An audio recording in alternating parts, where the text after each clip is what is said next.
አምራን አንቺ ሰው እንደሚልሽ መጥፎ ሰው አይደለሽም። እንደውም በተቃራኒው ጥሩ ልብ ነው ያለሽ። ለመጀመሪያ ጊዜ ሰው እንደዚህ ሲለኝ ሰማሁ።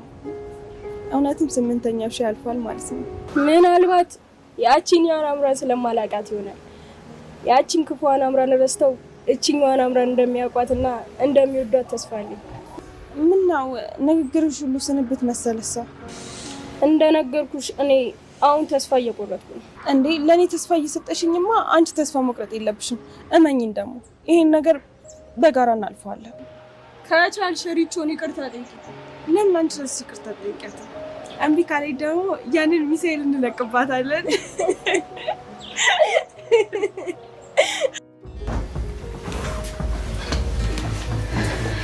አቶ ላይኩን ምን ይሰሩ ነው በዚህ ላይ ክፍል ድረስ የመጡት? አሁን ማን እንደወሻው የልጄ የናሆም እናት የዛሬዋ ፋንቱ የትላንትናዋ ትርንጎ ነሽ አይደል? ምን ደግሞ ትርንጎ ነው ያሉት? ለምንድን ነው እስከ ዛሬ ዋሸሽኝ ፋንቱ? ለምን? እባክህ ትዳርን ላለመበጥበጥ ብዬ ነው። አሁንም ወይዘሮ ዝናሽ ካወቀች ጥሩ ነገር አይመጣም። እና ገና ለገና እሷ እንዳታክ ተብሎ አንቺ መሰቃየት አለብሽ? ግን እስካሁን ድረስ እንዴት ልትጠፊብኝ ቻልሽ? ያው ትንሽ እድሜ ተጨመረ እንጂ መልክሽ እኮ ያው የድሮዋ ቆንጆ ትርንጎ። እውነት አሁንም እንደ ድሮ ቆንጆ ነኝ?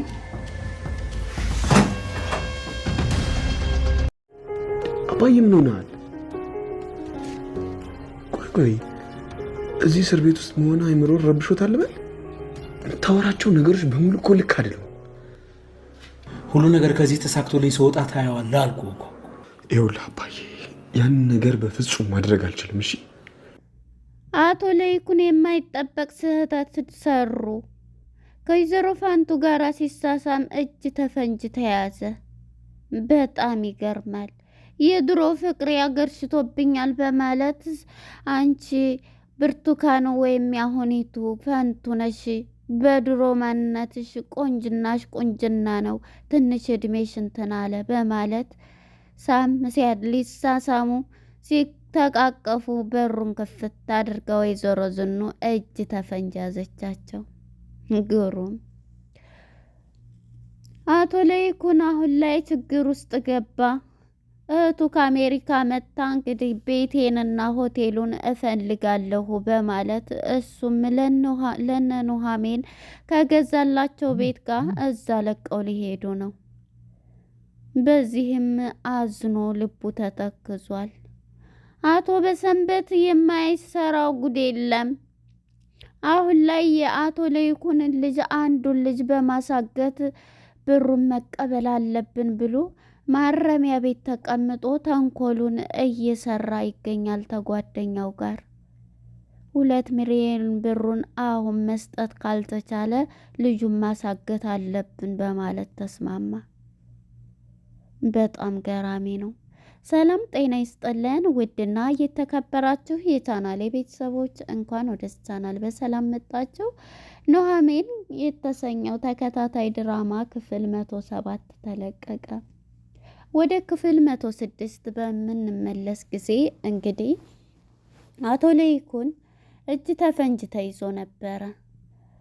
የወይዘሮ ፋንቱን ቦርሳ በመፈተሽ የዚህ ቤት የተለየ ነገር አለ። በባለፈ ጊዜ ስትደብቅ የነበረውን ፎቶ የማን እንደሆነ ማየት አለብኝ። እኔ በልቤ አውቂያታለሁ። ወይዘሮ ፋንቱ ማለት ብርቱካን የናሆም እናት ማለት ነች በማለት ነበረ ራሱን አሳምኖ በሚፈትሽ ጊዜ ወይዘሮ ፋንቱ ኪችን ሁና እንዴ ለምን ወደዛ ሄደ እንዴት ለምን እያለ ጥያቄ ፈጥሮባን ነበር። በዚህም የተነሳ ተከትላው ስትመጣ የሷን ቦርሳ በሚፈትሽ ጊዜ በጣም ነበረ የደነገጠው። የዚህ ጊዜ ምን እየሰራህ ነው ስትለውም በጣም ይቅርታ ስላደረኩን ነገር እያለ እንዳውም አሞኛል፣ በቃ ከዚህ ቤት የመጣሁት ለስራ ነው፣ ስለዚህ አሁንም መውጣት አለብኝ፣ ቤቱን ለቅቄ ጓዜን ሸክፌ መሄድ አለብኝ ስትል አይ አንቺ መሄድ የለብሽም፣ እኔ ነኝ ግን በባለፈ እንትን ስትይ የነበረውን እየፈለግኩ ነው፣ ስለዚህ አንቺ ተመሳስለሽብኛል፣ እያላት ነበረ። እሷም እንዴ ምንድን ነው የምትለው ብላ ከዛ ደግሞ ምንድን ነው የምትሉት ስትለው ነበር። እንዴ ቅድም አንተ ስትይ ነበር፣ አሁን ደግሞ አንቱ ተያለሽ እያላት በቃ ተደናግጬ ነዋ ቅድም እንደዚህ ያልኩት እና ስለዚህ እኔ ስለምትለው አላቅም፣ በቃ እንደውም እሄዳለሁ ዛሬ ስትል አይ እኔ እሄዳለሁ በማለት አቶ ለይኩንም በሩን ከፍቶ ወጥቶ ይሄዳል ማለት ነው። እሷም እንግዲህ ወይኔ በማለት እየደበቀችው እስከ መቼ ድረስ የደበቀችውን ወረቀት ፎቶ አውጥታ ትደብቃለች ማለት ነው። መናገር ነበረባት። እንግዲህ አሁን ላይ አዲስ ነገር ተፈጥሯል። የአቶ ለይኩን እህት ልትመጣ ነው። ቤቱና ሆቴሉ ደግሞ በእሷ ስም ስለነበረ ግማሹ ብር እየተሰጠባት ነው። በዚህም የተነሳ አቶ ለይኩን በዚህ ሰዓት እንዴት ልጄን ሳልደር እንኳን እንዴት በዚህ እንደዚህ ትለኛለች፣ የመጣው ልቀቁ ትላለች በማለት በጣም ተበሳጭቷል። ሁሉም ራት ከተበላ በኋላ ተሰብስበው ነበር። ምንድነው ንገረን፣ ፊትህ ግን ጥሩ አይደለም፣ ምንድነው እያሉ አይ ልጄ መምጣት አለባት የት ነች እያለ ነበርና ደግሞኛል ብላ ተኝታለች፣ ንገረን የተፈጠረውን በማለት እንግዲህ ፊቱን ሁላቸውም እያዩ ዳግምም እንግዲህ ምንድነው ጋሼ የተፈጠረው ነገር ቢለውም ልጄ አዎ ጥሩ ነገር አልተፈጠረም፣ ስለዚህ የቤቱና የሆቴሉ ባለቤት መታለች ሲል የዚህ ጊዜ ናሆምም ይናደዳል። እንዴት ያ ሆቴል እኮ የራሳችን ነው፣ እንዴት ነው የኛ ነው አላልክም እንዴ በባለፈው እያለች ነበረ። እናም በዚህ የተነሳ አዎ ልጄ ግማሹ በእርግጥ ብሩ እንትን ተብሎላታል እና ክስትህ ልትመጣ ነው፣ በዚህ የተነሳ ቤቱን ልንለቅ ነው፣ ቤት መከራየት አለብን እያለ ነበርና የዚህ ጊዜ ናሆምም ይናደድና መጨረሻ በቃ እንደዚህ ያተውን በማለት አባቱ እንዳይጨናነቅ ሁሉም በቃ ምንድን ነው በማለት ፍሪ እንደሆን ሁላቸውም ይህን አይደለም ትልቁ ችግር ወጥቷል፣ ስለዚህ ምንም ችግር የለ በማለት የኑሃሚን የተገዛው ቤት አለ እዛ እንሄዳለን በማለት እንግዲህ ሁላቸውም ያንን ውሳኔ ወስነዋል ማለት ነው። እንግዲህ ወደ አምራን ጋር ስንሄድ አምራን እንግዲህ አሁን ላይ ወደ አቶ ዶክተሩ ጋር በመሄድ ማለት ነው። እሱም በጣም ግራ በመጋባት እያስመሰለች ነው እንትን እያለች ነው እያለ ነበረ ዶክተሩም ሲጠይቃት የነበረው። እሷም እንግዲህ አይ ትደውል ልጅቷ ትደውላለች፣ እሷ ላትደውል ትችላለች በማለት አንቺስ በምን አውቂ፣ አንቺስ ከፈለክ እስር ቤት ውሰደኝ በማለት እንግዲህ ከዶክተሩ ጋር በጣም ችግር ተፋጥራ ነበር። በዚህ የተነሳ እንግዲህ እንደውም የራስ ጉዳይ ነው እሺ በማለት ትታው ትሄዳለች። ልታሳስረኝ ፈልገህ ነው ወይስ ምንድን ነው አላምነኝ ብለክ ነው እያለኝ ነገሩ ማን ያምነኛል እኔም በማለት ተናዳ እንግዲህ ኑሃሚን አምራንም ተነስታ ከዶክተሩ ጋር ተጣልታ መስመር ላይ እየሄደች ነበረ። በዚህም ጊዜ እየሄደች ሳለ እንግዲህ ከመንገድ ተሸፋፍና ስትሄድ አንገቷን እንቅ በማድረግ ጩናን ትይዛታለች። ጩናም ዞር በይ እንዳትናገሪ በማለት አፍንጫዋን ስትመታት ደም በደም አድርጋታለች። በዚህ የተነሳ ጩናም እንግዲህ በጣም እያለቀሰ ነበረ ኑሃሚን ማለት ነው። አምራን ቁጭ ብላ ነበረ። የዚህ ጊዜ በቃ ሁሉም የራሱ ቁስል አለው አይገርምም? የተደበቀ ሁሉም ማንነት አለው። እንግዲህ የሰው ልጅ ሲመጣ ንጹሕ ሆኖ ነው ሲፈጠርና ነገር ግን የሚያደርጉት ነገር በጣም ከባድ ነው። እንግዲህ ጩና ሌብነትና ዝርፈት ውስጥ እየገባችበት ምክንያት ለእህቷ ለአንድ እህቷ ስትል ነው። ባሏ ደብድቦ ሽባ አድርጓት ዊልቸር ተቀምጣለች።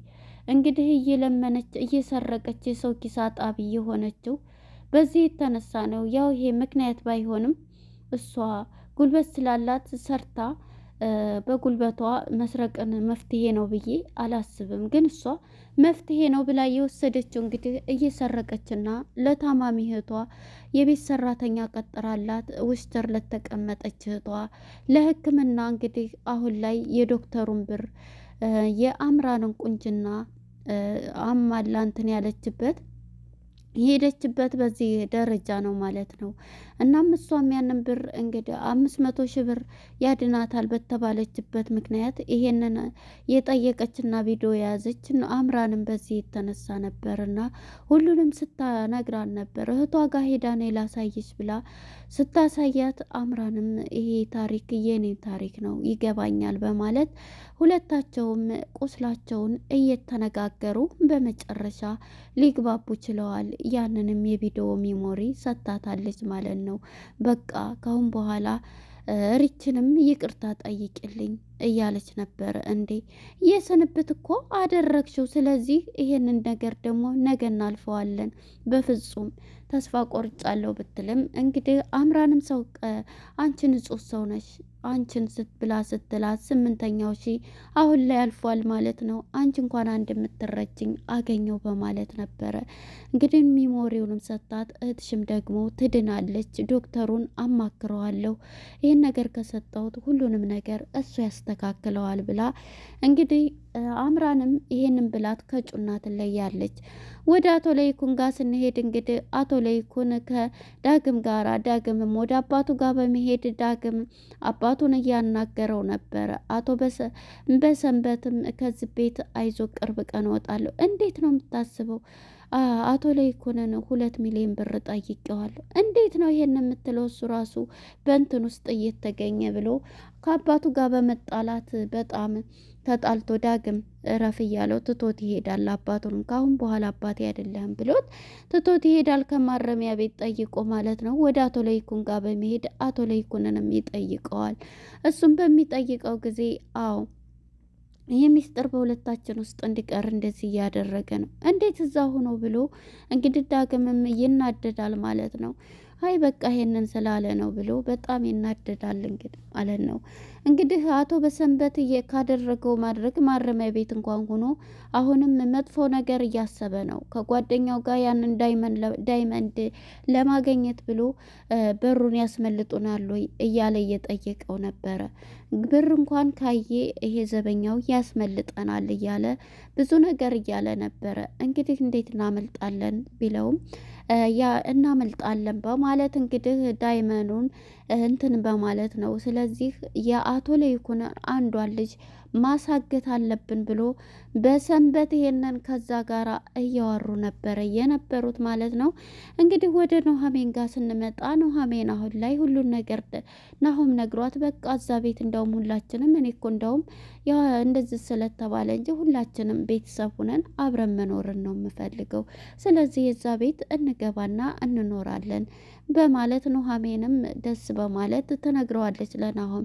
እንደውም ሰርጋችን ቶሎ የቤሏችንን እንምረጥ፣ እኔ እኮ ለመሄድ ነበረ ቢለውም በቃ ዳግም እሱ ጋር ይሄድ እኔ እናንተ ደግሞ እንሄድ በማለት እንግዲህ ተሰብስበው ናሆምና ናሆሜ ማለት ነው ወደ ቤሎ ምርጫቸው ሂደዋል። እዛም ሲሄዱ እንግዲህ ሚዜዎቹ አቶ ዶክተሩ ማለት ነው ዶክተር ሶፊያንያ ቢደወልለትም ካምራን ጋር ያለበት ሰጥ አገባ ጭራሽም በጣም ተናዷልና ዛሬ እንደውም አልመጣም ጥሩ ስሜት ላይ አይደለሁም በማለት እሱም እዛ ሊሄድ አልቻለም። እንግዲህ አምራንና ኤምና ዳግም ሶስታቸው ሁነው ነበረ ቤሎ እዚህ መርጦ የነበሩት።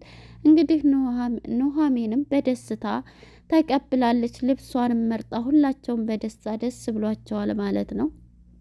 በመጨረሻ እንግዲህ ወደ አቶ ለይኩን ጋር ስንሄድ አቶ ለይኩን በተኛችበት ወይዘሮ ፋንቱ ግን እኔ ይሄ ህልም ነው የመሰለኝ እንዴ አቶ ለይኩን ግን ምን ሆኖ ነው በዚህ የተነሳ በሩን ከፍቶ ይገባል? የመጨረሻው ህልም ነው ብዬ የማስበው እንዴ በዚህ የተነሳ እንግዲህ እዛ ገብቶ እንዴ ምን ሆነክ ነው ለምን ስትለው የዚህ ጊዜ እሱ እንግዲህ አይ ፋንቱ እስከ መቼ ድረስ እንደዚህ ደብቀሽ ህመምሽን ደሞ እኮ ቆንጆ ነሽ እያላት እሱም ቆንጆ ነሽ በሚላት ሰዓት እሷ በመጨረሻ እውነትህን ነው በማለት እኔ እኮ ትዳርህ እንዳይፈርስ ብዬ ነው። ታዲያ አንቺን ህመምስ ማን ይው ትዳሩ ይፈርሳል ብለሽ ዝኑ እንዳሰማ አሁንም ከቤት ውጣ በምትለው ጊዜ እሱም እንግዲህ አይ ቆንጆ ነኝ እውነት በምትለው ጊዜ እቅፍ አድርጎ ሊስማት ሲል በሩ ክፍት ነው ያደረገው። ግን እዚህ ጋር ህልም ነው፣ ምክንያቱም ተኝታ እያቃዣት ነበረ ማለት ነው። እና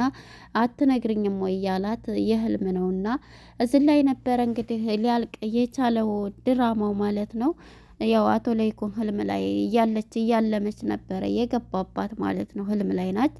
እናም እንግዲህ አሁን ማን ነው ናሆምም በደስታ እንትን ይላል። ነገር ግን አሁን ላይ ትልቅ ነገር እያቀደ ያለው አቶ በሰንበት አንዷ ልጅ መታገት አለበት ይሄን ብር ለማግኘት እያለ ሀሳብ እስር ቤት ሆኖ መጥፎ ነገር እያሰበ ይገኛል። ይሄ ነገር ይሳካለታል እውነት ወይስ አይሳካለትም የሚለው ምክንያቱም ብዙ ሰው አለኝ ብሎ እንግዲህ አቶ በሰንበት ጓደኛ ሌባው ማለት ነው ይሄንን ጥያቄ እየሰጠው ነበር። እንግዲህ ሊያሳግት ይችላልን ብዬ አስባለሁ። እንግዲህ ቀጣይ ክፍል ምን ይፈጠራል የሚለውን አብረን የምናይ ይሆናል። ለነበረን ቆይታ እናመሰግናለን። መልካም ጊዜ ይሆንላችሁ። ባይ ባይ።